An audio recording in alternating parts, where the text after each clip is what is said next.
Hello everyone, and welcome to my General Hospital official channel. I hope everyone is having a wonderful day. Before we begin, please hit the subscribe button and give this video a thumbs up. The stale, antiseptic air of General Hospital did little to calm the storm raging in Drew Kane's chest. He stood by the window in a private family lounge, his knuckles white as he gripped the windowsill, staring out at the Port Charles skyline without truly seeing it.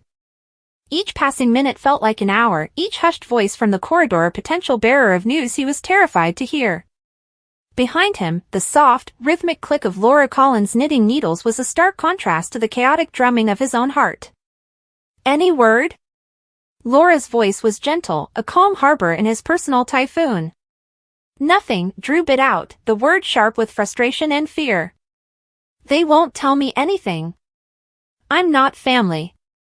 The phrase tasted like ash in his mouth. He had fought side by side with Jason Morgan in more ways than one, had shared a face, a history, a brotherhood forged in fire and sacrifice. But in the cold, unforgiving eyes of hospital bureaucracy, that meant nothing. Laura set her knitting aside and came to stand beside him. "Drew, you are his family. In every way that truly matters. The legalities are just paperwork. Jason knows how you feel. Sam knows." "Does he?" Drew turned, his eyes haunted. "What if he never wakes up to know? What if the last thing he remembers is me?" He trailed off, unable to give voice to the violent confrontations, the ideological chasms that had separated them in recent months. The guilt was a physical weight, crushing his lungs.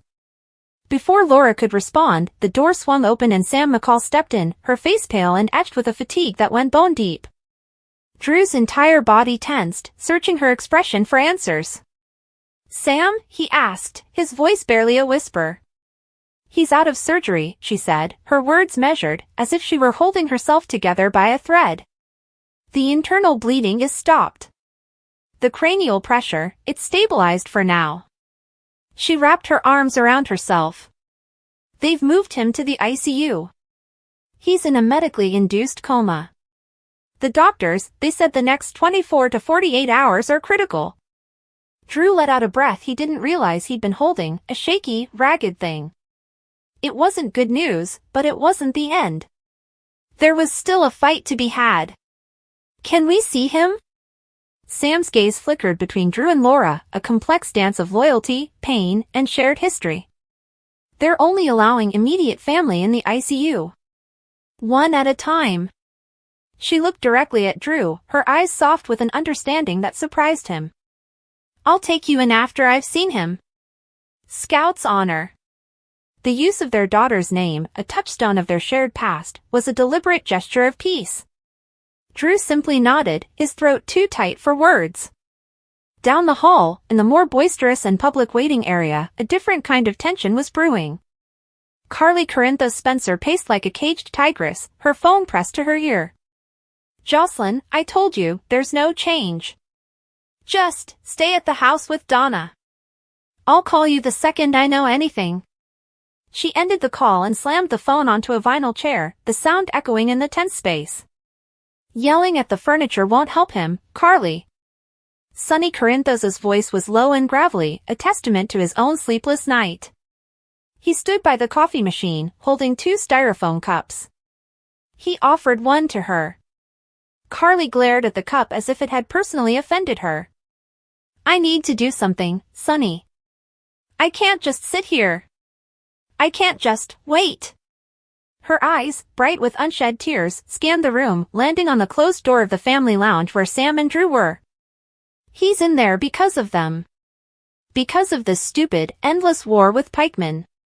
Sonny took a slow sip of his coffee, his expression unreadable. "This war, it's bigger than Jason and Drew. It's bigger than all of us.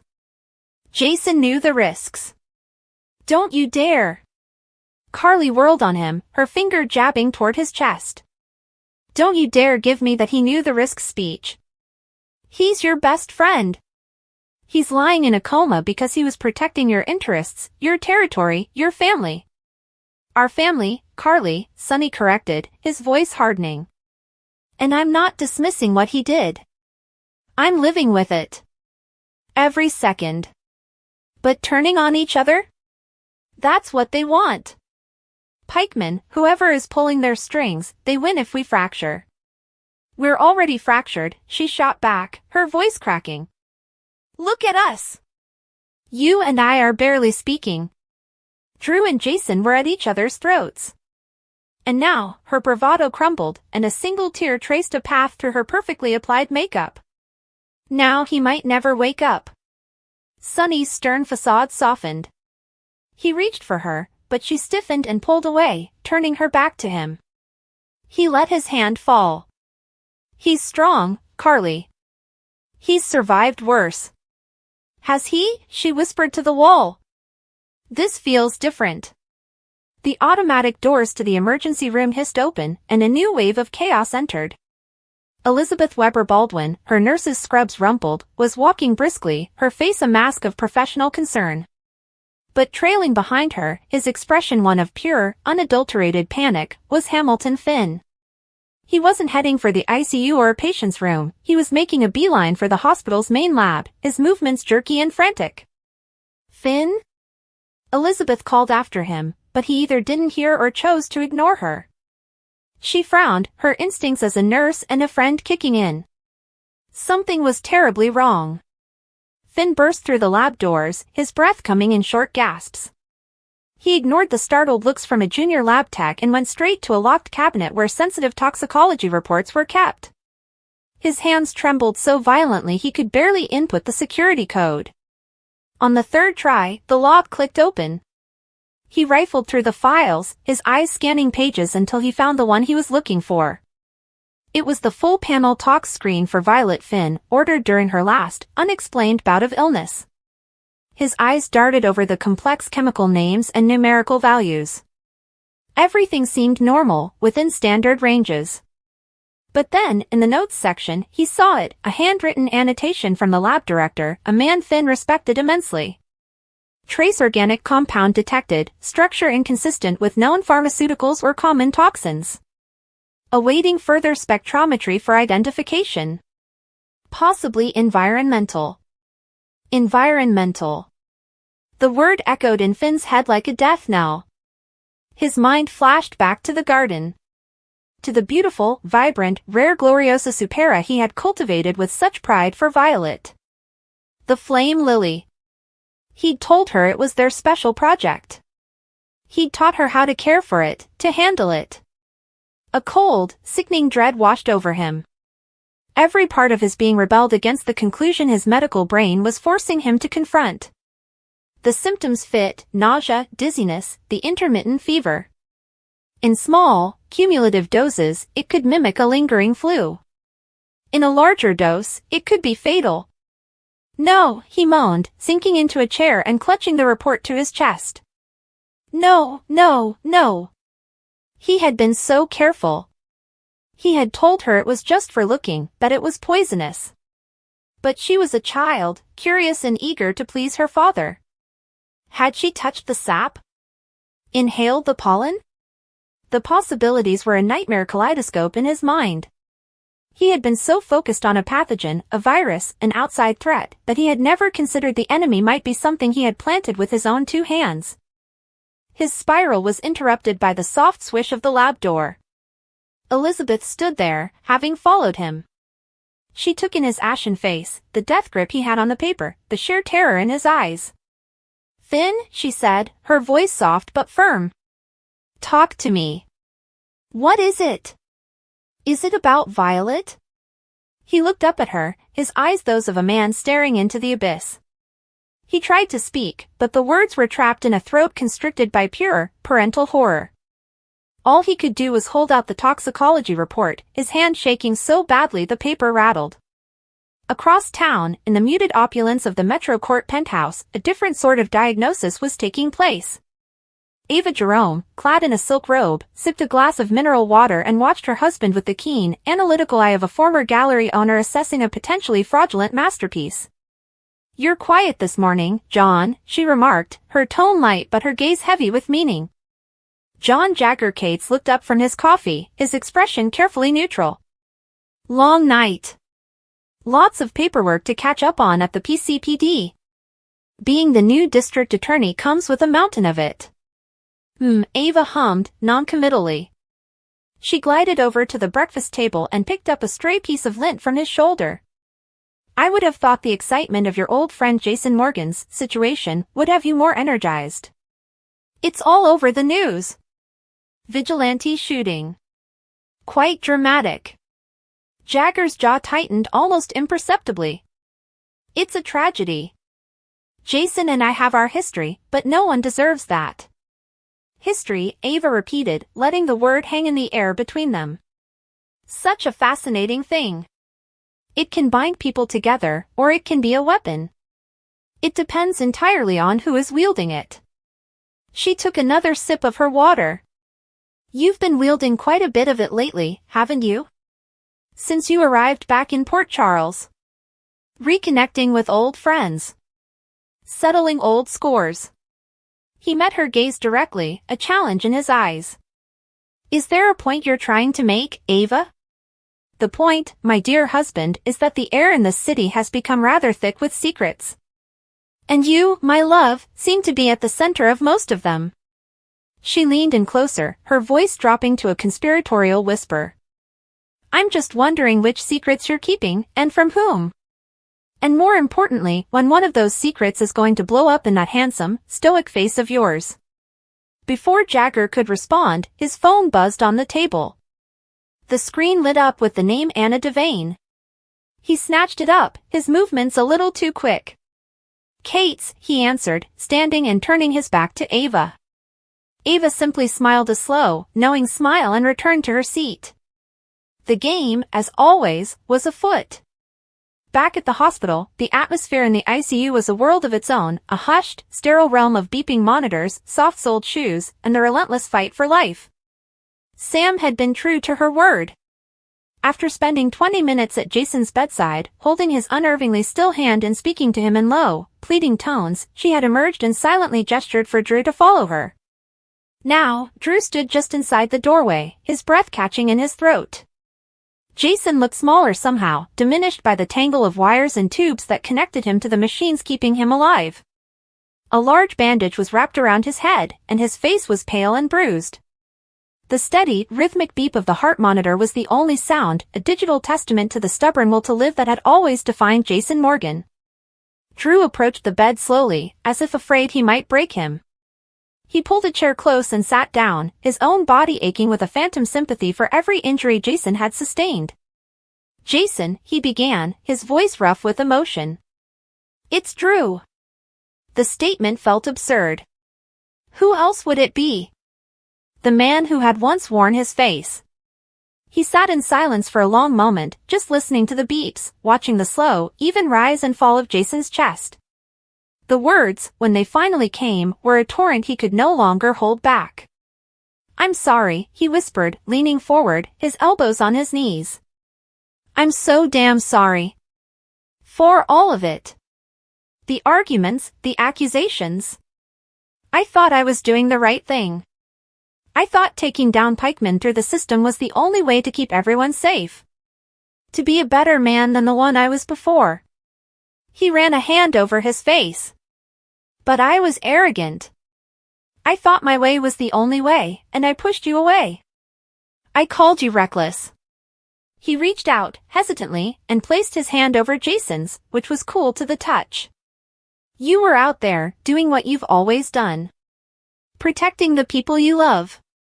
And I was in an office, hiding behind legal briefs and self-righteousness. And you paid the price. Drew's head dropped, his forehead nearly touching the bed rail. You have to fight this. Do you hear me? You have to come back. Your sons need you. Sam needs you. I need you. My brother. The last word was a choked sob, a raw admission of a bond that ran deeper than blood or shared DNA. It was a bond forged in shared trauma, in silent understanding, in a lifetime of battles fought side by side, even when they were on opposing sides. He didn't know if Jason could hear him. Medical science was divided on the subject. But Drew had to believe that on some level, in the deep, quiet places of the mind where the soul resides, Jason could feel the weight of his regret and the strength of his plea. As Drew poured his heart out to his brother, a new figure arrived at the hospital, one that sent a fresh wave of tension through the building. Natalia Ramirez, her face set in lines of grim determination, marched through the lobby, ignoring the reporters clustered outside. She wasn't there for Jason Morgan. She was there for her daughter. She found Blaze in a quiet corner of the cafeteria, picking at a salad and staring blankly at her phone. "Mija," Natalia said, her voice brooking no argument. Blaze looked up, her eyes widening in surprise and a flicker of apprehension. "Mama? What are you doing here? We need to talk. Now." Natalia pulled out a chair and sat down, her posture rigid. "This situation with Christina, it has gone on long enough." Blaze sighed, setting her fork down. "Mama, we've been over this. I love Chrissy. What we have is real. I'm not ending it because you have outdated prejudices. This is not about prejudice." Natalia insisted, though her eyes darted around as if worried they might be overheard. "This is about your future. Your career. The media, the fans, they are not kind. They will tear you apart. They will use this against you. Blaze, the rock star, and her girlfriend. It will become your entire identity. It will overshadow your music. So what if it does?" Blaze countered, her voice gaining strength.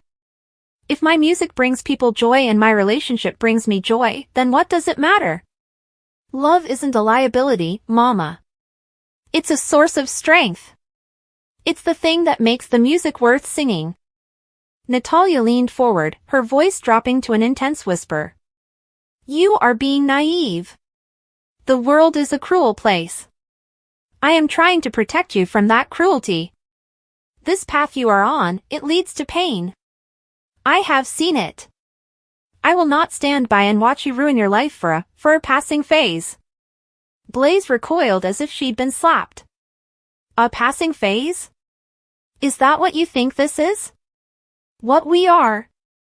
She stood up, her chair scraping loudly against the tile floor. "I thought you came here because you were worried about me with all this." She gestured vaguely, encompassing the hospital and the reason they were all there. "But you're not. You're only worried about your own image.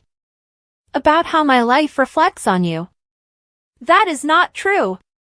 Natalia stood as well, her voice rising. "It is." Blaze's eyes filled with angry tears. "You can't even say her name, can you? Christina. My girlfriend, Christina. The woman who makes me happier than I have ever been. You are so consumed by your own narrow view of the world that you can't see you're pushing me away. For good."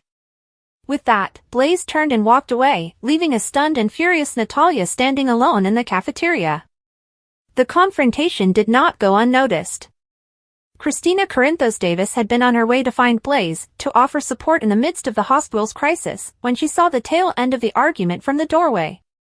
Her heart sank. She had hoped, perhaps foolishly, that with time, Natalia would come to accept them. Now, she saw that hope was a fragile thing easily shattered. She didn't intercept Blaze, knowing her girlfriend needed a moment to compose herself. Instead, she leaned against the wall, feeling the weight of the day pressing down on her. The fear for her uncle Jason, the stress of her mother's turmoil, and now this. It felt like the foundations of her world were cracking. Her thoughts were interrupted by the arrival of her brother, Michael Corinthos. He looked exhausted, the burden of running Aurora and dealing with the fallout from the Pikeman War clearly taking its toll. "Hey," he said, coming to stand beside her. "You okay?" "I saw Blaze storm out of here." "Just another fun family moment," Christina replied with a weary sigh. "Her mother is on a crusade." Michael put a comforting arm around her shoulders. "I'm sorry, Chrissy. You don't deserve that. No one does."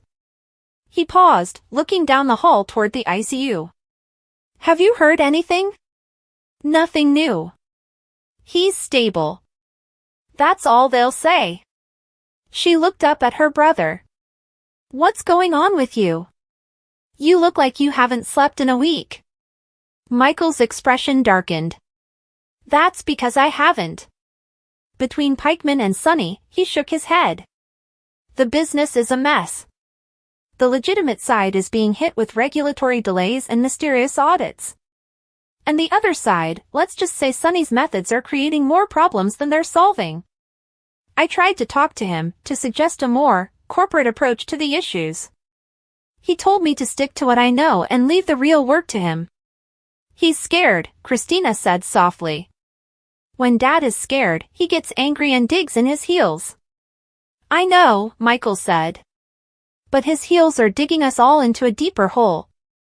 I can't protect the family, or the business, if he won't listen to reason. It's like he's reverting back to the man he was before the clinic, before the medication. And that man, he's dangerous to everyone, including himself. The schism between Sonny and his children, between his past and his present, was widening into a chasm, and Michael stood on the edge, terrified of the fall. In the lab, Elizabeth had finally managed to coax the truth out of Finn. He showed her the report, his voice a broken monotone as he explained his horrific theory about the flame lily. I gave it to her, Elizabeth, he whispered, his face a mask of self-loathing. I practically handed her the poison myself. Finn, no, Elizabeth said firmly, taking the report from his shaking hands. You are a wonderful, attentive father. You would never knowingly put Violet in danger. This was a terrible, tragic accident. A mistake.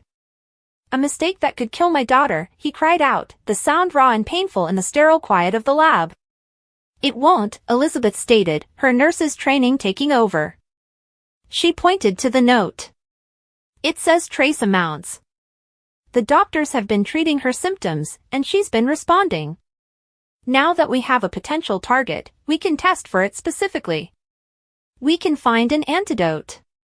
We have a direction, Finn. That's more than we had an hour ago. Her calm, logical words were a lifeline.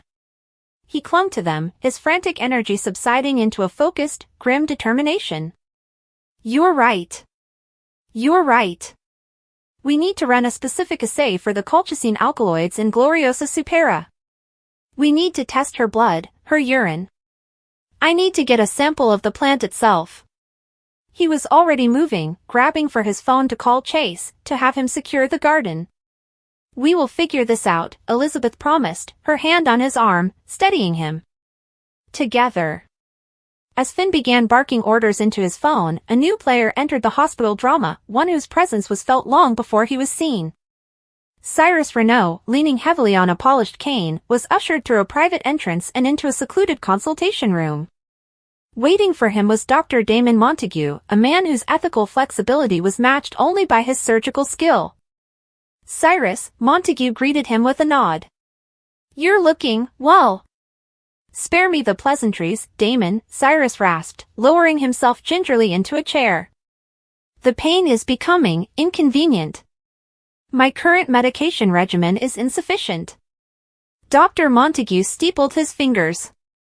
The dosage you're on is already at the very edge of clinical safety. Any more, and the risk of respiratory depression becomes significant. Cyrus's eyes, cold and calculating, fixed on the doctor. I am not a typical patient, as you are well aware.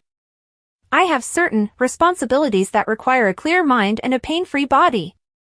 The current situation in Port Charles is reaching a boiling point. I cannot be sidelined by something as mundane as physical agony.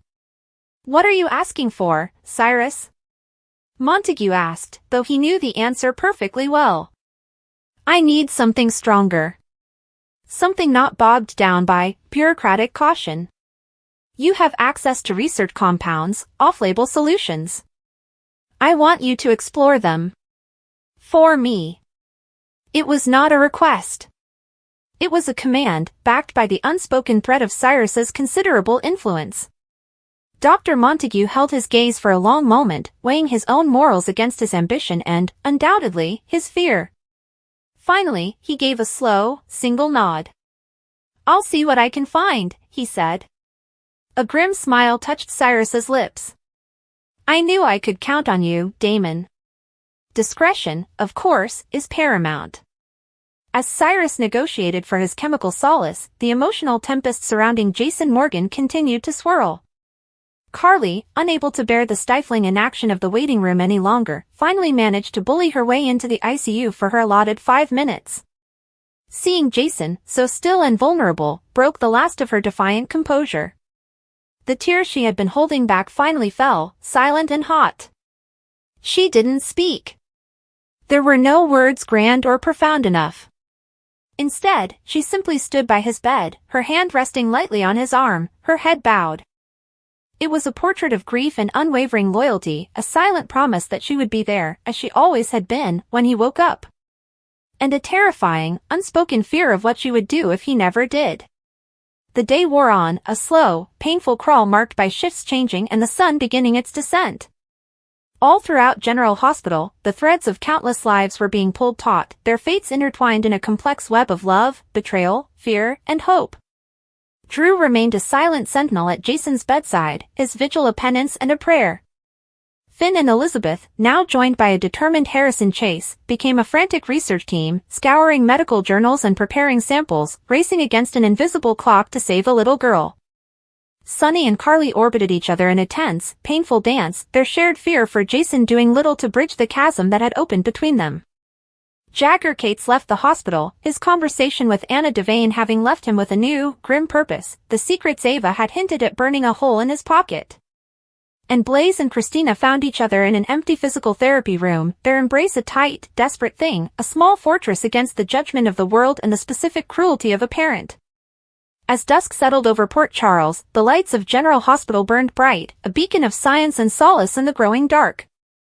Within its walls, the spoilers for the day had unfolded not as isolated events, but as interconnected chapters in an ongoing saga.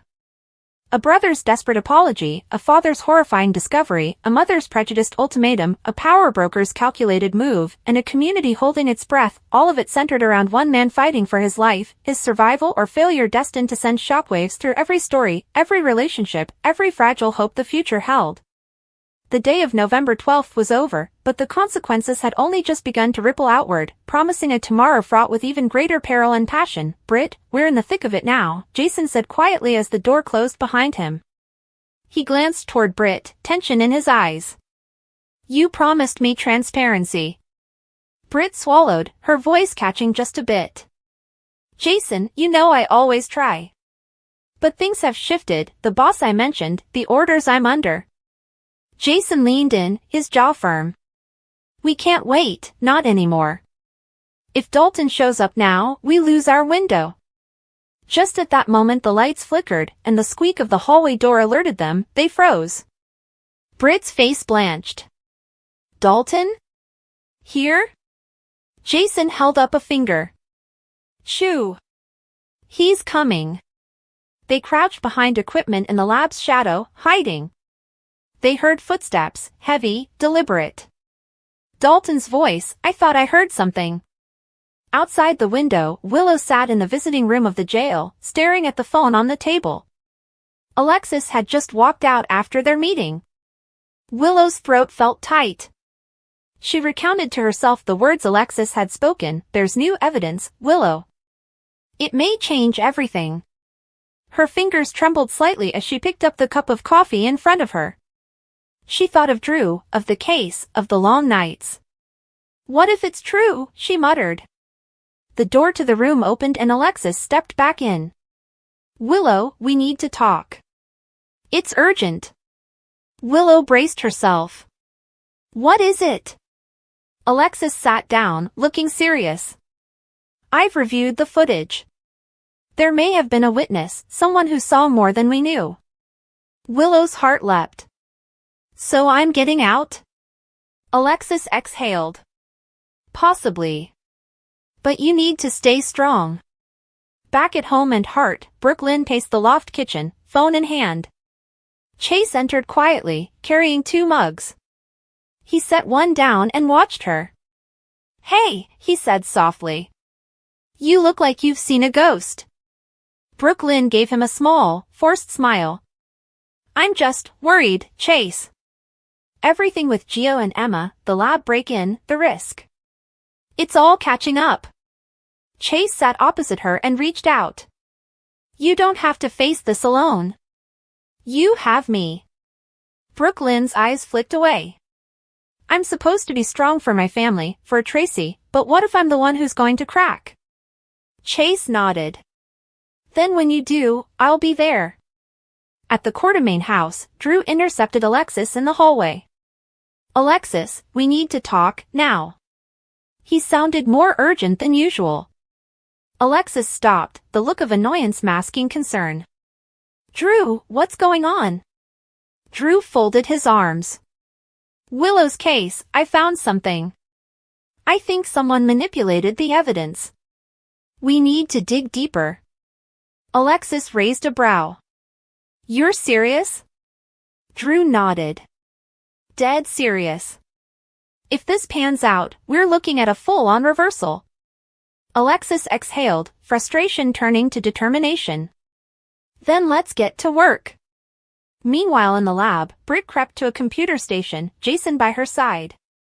She typed rapidly. We have to access the server, find Dalton's files. Jason kept watch. Suddenly the door handle rattled. Their hearts raced. Jason hissed, hide! They ducked as Dalton entered, flashlight in hand. He stopped. The alarms didn't go off.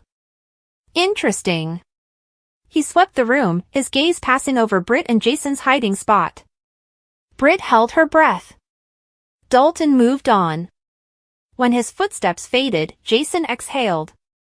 That was too close. Britt's voice dropped to a whisper. We got what we needed. I hope. Jason nodded. We'll verify it back at the Q Mansion. In the jail visiting room, Willow sat back, overwhelmed. Alexis, this could change everything. It just might end this nightmare. Alexis offered a gentle smile. It might. But even if it does, know this, you're not defined by what happened. You're defined by how you come out of it. Willow nodded, tears welling. I'll fight. I promise. At home and heart later, Brooklyn and Chase shared a quiet moment. She sipped her drink slowly. Chase, what if the worst happens? What if the lab break-in consequences hit Emma, Gio, us? Chase squeezed her hand. Then I'll protect you. We'll get through it together.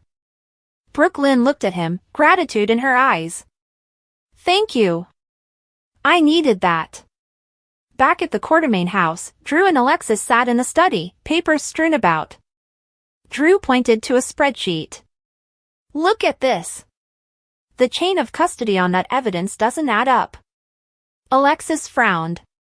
So if we can prove it, Willow gets out, and the real culprit is still free. Drew nodded. Exactly. We've got to move quickly. I'll make some calls. Alexis rose. Me too. We'll hit this from both sides.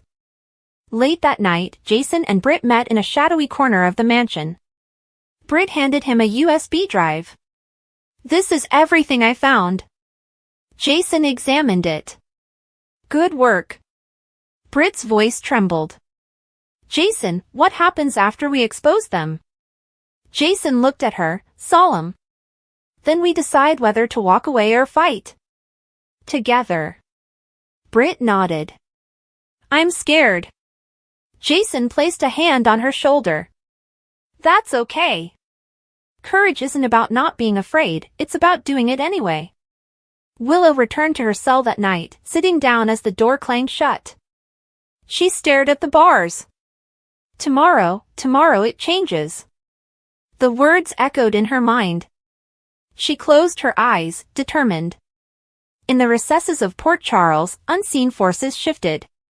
Dalton closed his laptop at the lab, frustration etched on his face. They found something, he muttered. And that's going to be a problem. On his phone, he made a call, send the file to Sidwell. We need Plan B. At the Quartermain mansion, Drew and Alexis locked the study door. Alexis exhaled. We're in.